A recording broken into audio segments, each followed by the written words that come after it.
A year ago, we wholeheartedly vowed our love to one another.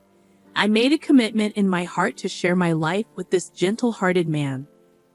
However, post-marriage, his demeanor underwent a complete transformation. The affectionate partner I once knew seems to have vanished into thin air. Now, my husband regards me not as his beloved, but merely as a domestic servant. Just listen and remain silent has become his mantra. I ponder how much longer I can endure this existence. Little did I know then that a glimmer of hope would illuminate my path. My name is Michelle Jenkins, age 28. By day, I serve as a secretary in my father's company, while shouldering the responsibilities of a homemaker. My father, having inherited the business from my grandfather 2 years prior, has always kept me at arm's length from suitors who are often attracted by wealth. I had grown weary of pretentious suitors and had stopped divulging my family background. Then I crossed paths with David. He was different, devoid of vices like gambling or smoking, and moderate in his drinking habits. He professed his love for me openly, filling me with hopes of a blissful future together. Despite my reservations, I chose to keep my lineage a secret, succumbing to my father's protective instincts. He feared I would be ensnared by yet another fortune seeker. Reluctantly, I agreed to reveal the truth after a year, as per my father's counsel. Thus, David and I exchanged vows under the shadow of my concealed identity. Yet, a year into our marriage, I still conceal the truth from him. For David is no longer the tender soul I fell in love with. His demeanor turned frigid and distant, his once endearing traits replaced by unrelenting criticism. Every aspect of my existence seemed subject to his disparagement, be it the meals I prepared or the household chores I diligently attended to. His demands grew increasingly unreasonable, his temper more volatile. The affectionate gazes were replaced by menacing glares. My attempts to reason were met with outbursts of rage. The joy I had envisioned in our union has been replaced by a suffocating atmosphere of tyranny. As I reflect upon our tumultuous journey, I am left questioning how much longer I can endure this oppressive existence. I found myself detained at work, and it was well past 7 p.m. by the time I finally arrived home. Upon announcing my arrival, I was met with a barrage of accusations. "You're late? What time do you call this?" he bellowed. I attempted to explain, "I'm sorry, work just became overwhelming. I'll start dinner right away." But my words were met with scorn. "A mere secretary like you doesn't have enough work to justify staying late," he retorted dismissively. Despite my protests that I was handling additional accounting tasks, his tirade continued. "Don't talk back to me. It's unthinkable for a woman to return home later than her husband. Next time, if you're later than me, you're quitting your job." Cowed by David's threats, I remained silent, suppressing any impulse to stand up for myself. Looking back, I questioned whether I should have mustered the courage to leave him sooner. But the weight of parental expectations loomed large in my mind. I had married in secrecy, unwilling to disappoint my parents.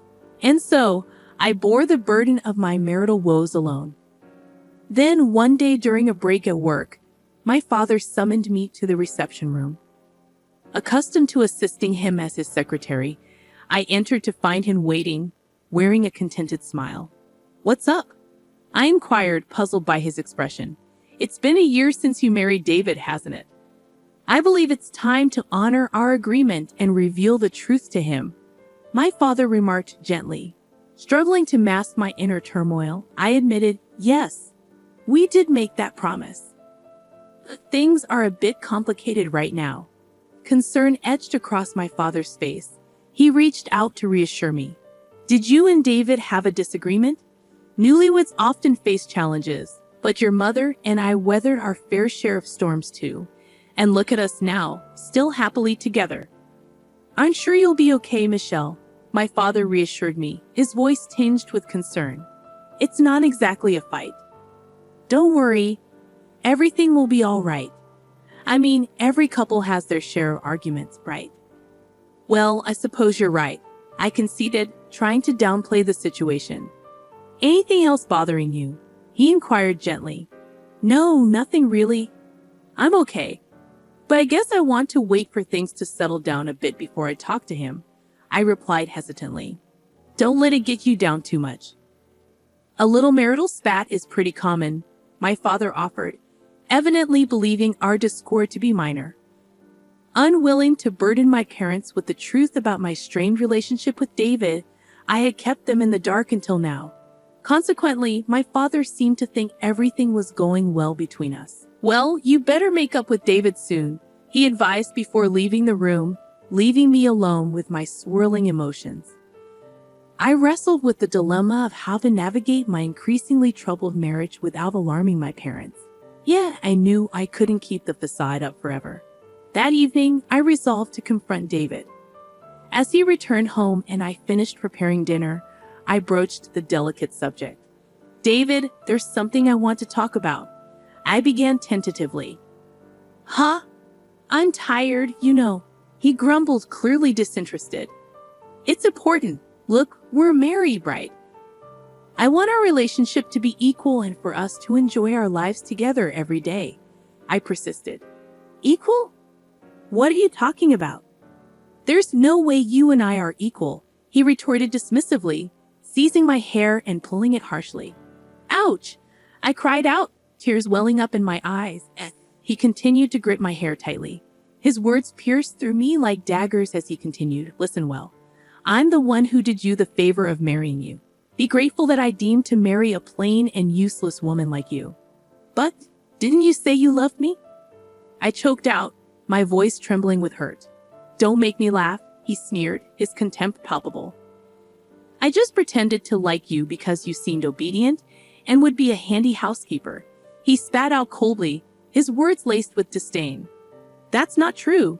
You just need to be quiet and listen to me, housekeeper, he declared, his grip tightening on my hair as he dragged me closer to his face. From that moment on, any hope of equality between us evaporated. I resigned myself to the grim reality, unwilling to burden my parents and unable to pursue a divorce. As days passed, my appetite waned, and I found solace only in the company of my roommate. Then, one morning, amidst the dreary routine, I awoke feeling utterly drained. My head throbbed, and a chill permeated my body. Taking my temperature, I discovered it had soared to a staggering 104 degrees Fahrenheit. Summoning what little strength remained, I called out to my husband, David, I'm sorry, but I don't think I can make breakfast today. What? Why not? He snapped, his irritation palpable. I got a fever of 104. I'm in so much pain. Can I just stay in bed for the day? I pleaded. At this, he emitted a long-suffering sigh before unleashing his wrath, slacking off chores because of a stupid fever. Get to work, you good-for-nothing. But please forgive me, I'm really sick, I implored, my voice trembling with weakness. Shut up, stop making excuses. You're just a housemaid. Don't you dare defy your master, he bellowed, his words stinging with contempt. Please, just for today, I'm begging you, I pleaded once more, but he merely clicked his tongue in disdain, slammed the door shut, and stormed out of the room. Left alone, my hands shook, and my body trembled uncontrollably, a prisoner to both sickness and despair. I came to a stark realization of just how close to the brink I was being pushed. If I continued down this path, I feared I would truly break down. The relentless pressure of living like this threatened to consume both my body and soul. I knew I needed to take action, but the question remained.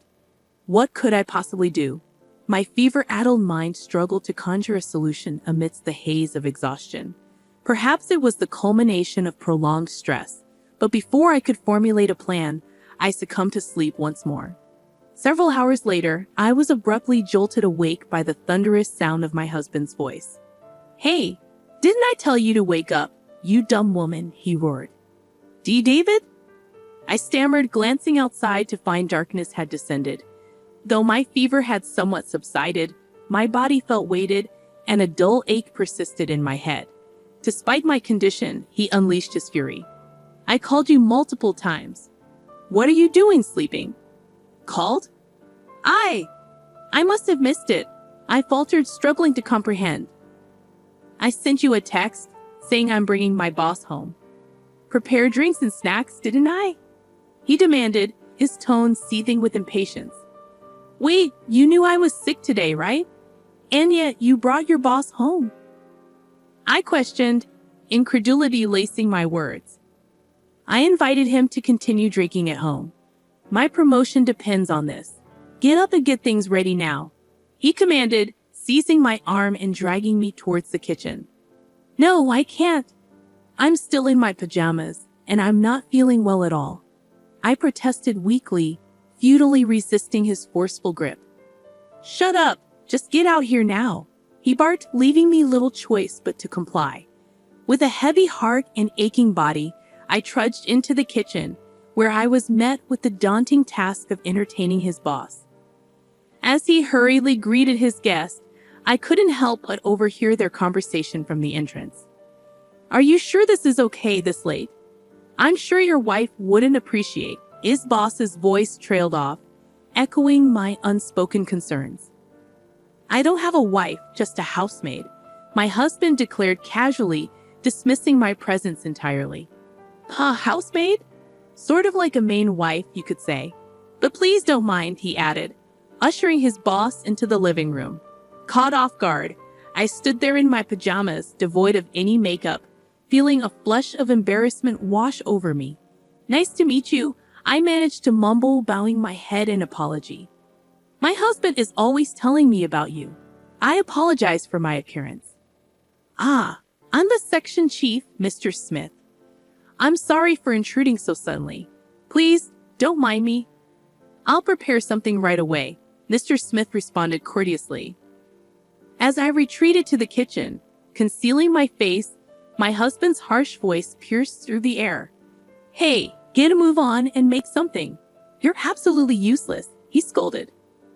I'm sorry to just wait a little bit longer, I replied meekly, attempting to quell his ire. Instead of opening your mouth, move your hands. Despite Mr. Smith's presence, my husband continued his disparaging remarks. You're really useless, he muttered under his breath, each word like a dagger to my already wounded pride. In the brief moment my husband excused himself to the bathroom, Mr. Smith leaned in to address me. Excuse me, he began tentatively. Startled, I turned to face him, my heart racing with apprehension. Yes, is there something you need? I asked, trying to maintain composure despite my inner turmoil. You're the daughter of CEO Allen, aren't you? He inquired, catching me off guard. How did you? I trailed off, my mind racing to comprehend his revelation. I had previously visited your father's company regarding a business deal. You served me tea then, didn't you? Mr. Smith continued, his words sending a jolt of recognition through me. Wait, you were from that time? I murmured, realization dawning upon me. I usually attended all interactions with our business partners. Each time, he confirmed, his expression somber yet inquisitive.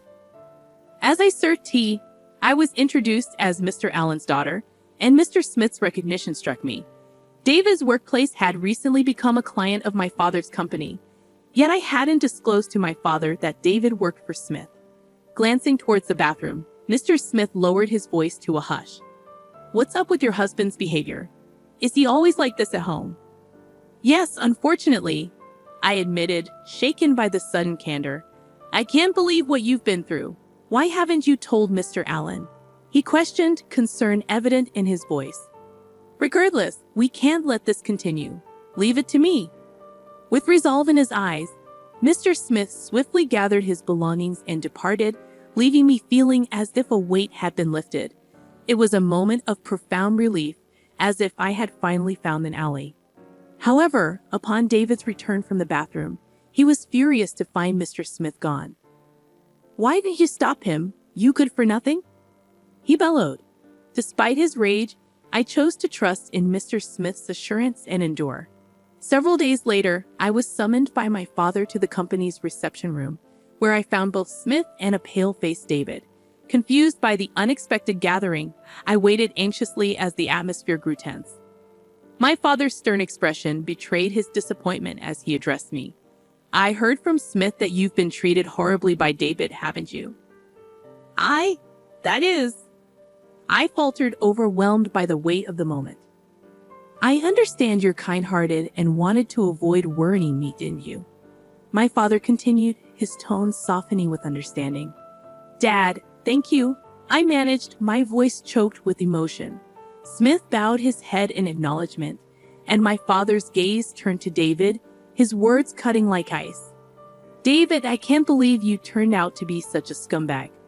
I shouldn't have let you marry my daughter. Wait, please, David pleaded, visibly shaken. I had no idea you were the president of our business partner.